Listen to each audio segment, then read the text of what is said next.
I'm Dustin here live in Canton, Ohio with the Here We Go Brownies podcast, and it's an honor to have the legendary NFL running back Eddie George. How you doing, Eddie? I'm blessed, man. Glad to be here. Honored to be here, for this great accomplishment. The National High School Hall of Fame, Football Hall of Fame is it's awesome to be a part of the inaugural class, along with some exceptional Hall of Famers like Robert Smith and to name a few, and just really honored to be a part of this. Yeah, last year, Kevin Mack and Bernie Kosar sent me this picture like, hey, what do you think of the Red Jackets? And they were showing those off. Back in Ohio, where it all started for you, Ohio State football. I got to watch a lot of you playing back to your days of the Oilers and then moving to the Tennessee Titans. I want to ask you a question you probably don't get a lot of, maybe you do. Browns fans went through that, right? Mm-hmm. They have the 80s team, they loved them, they admired them, and then they went to Baltimore. Mm-hmm. You as a player had a very unique situation where you were a very star player on a football team, and then that team moved. What was that like for the fans in Houston, and then your new home in Memphis? How that, how did that? Because it's difficult for a player, right? Because you have the fans that you love and adore. Right. What was that like? Well, I came on the back end of the Lovely Blue days, and so it was such a tension and negativity surrounding the franchise and the fans of Houston that they boycotted the games. What was once sold out every single Sunday, regardless of record, was abandoned and empty. You could barely fill the stands, and that's why we had to get out at least 2 years prior to us even leaving. So Bud announced they were going to move. So he wanted to get a stadium built, and all the whole story with that. And then we wound up going to Tennessee. So I didn't experience the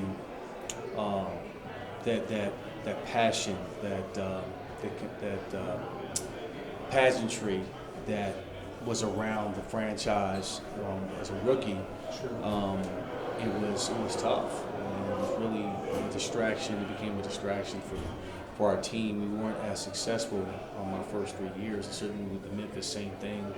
We were only there for a year, and they didn't want to say, okay, we're not going to embrace this team if they're only going to be here for a year going to Nashville. There was already a rival between both cities anyway. Right.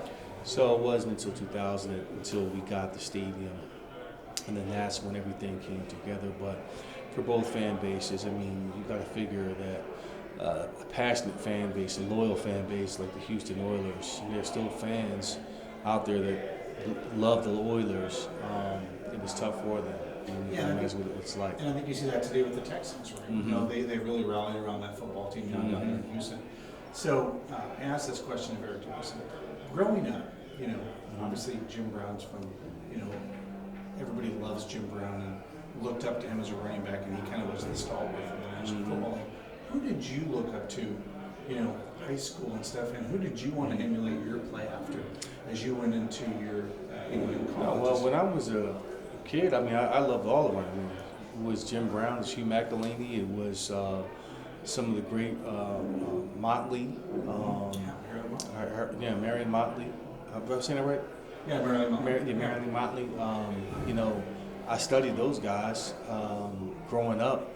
Gale Sayers, Walter Payton, O.J. Simpson, God bless his soul. Jim Brown, God bless his soul. Frank White. So I was a lover of running backs. Right. So it wasn't anything. It was not an era that I did not study. Earl Campbell, same thing. Yeah. Archie Griffin. So that was a time when the running back was the star position. Sure. You got it as many times as you can handle it. Right. And that's what I wanted to do. So that's what I studied. That's what I wanted to do, and that's what I wanted to emulate those guys and have my name mentioned with those same great running backs. Yeah, we've had Eric Metcalf on, and he talked about his dad Terry, how he played and how he wanted to make his dad proud. He goes, I wasn't as good as my dad. Like he'll admit, my dad was my father he didn't play professionally, he didn't even play college, but to me he was my hero. Right. And he was the greatest running back I've never seen play. You bring up a really interesting thing. The NFL kind of devalues the running back position now. But there are a lot of great running backs in the NFL. You know, the Browns have been lucky. I always say the Browns get one. Sometimes they don't get the quarterback position right, but for decades they've gotten the running back position right. You know, with obviously Jim Brown and Nick Chubb and Kevin Mack and these guys that have just Ernest come Biner. through. Yeah, all these guys that have been great runners. Who do you look at in the NFL now that you think plays your style maybe a little bit? I would say, Derrick Henry, because of our size and stature. I think Derrick is probably definitely more of a home run threat than I was. And he's got a few 90-yard runs under his belt. But when I look at our franchise, we've got some pretty damn good running backs that come through there. Earl and Chris Johnson, Derrick Henry. Ike Rozier also had his time with the Oilers, so we've had some great running backs. But when I look at running backs in today's game, certainly I still think Derrick has tread on the tire. David Montgomery, I like at Detroit. I like Jacobs. He moved. I think he's in Chicago now. I think so. So he moved to Chicago. But it's hard to find Christian McCaffrey. You can't go wrong with him. But it's hard to find, a group of backs that you can say, hey, I can reel them off. Because my time, it was every team had a bell horse running back. Jerome Bettis, the bus. Corey Dillon, Fred Taylor, and myself, Yeah. all in the same division. Crazy to think. Not about this in the same division. The old AFC North. You're seeing that every single week, and that was Curtis Martin, Marshall Faulk. Guys in my era, Emmitt Smith, Barry Sanders. So the list goes on. It's tough to find them nowadays. Yeah, we'll get you out of here on this question.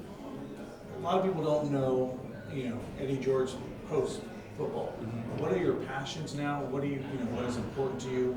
What do you say to young people and stuff now that may want to play for high school football? Well, I coach. I'm head coach at Tennessee State, going to my 4th year.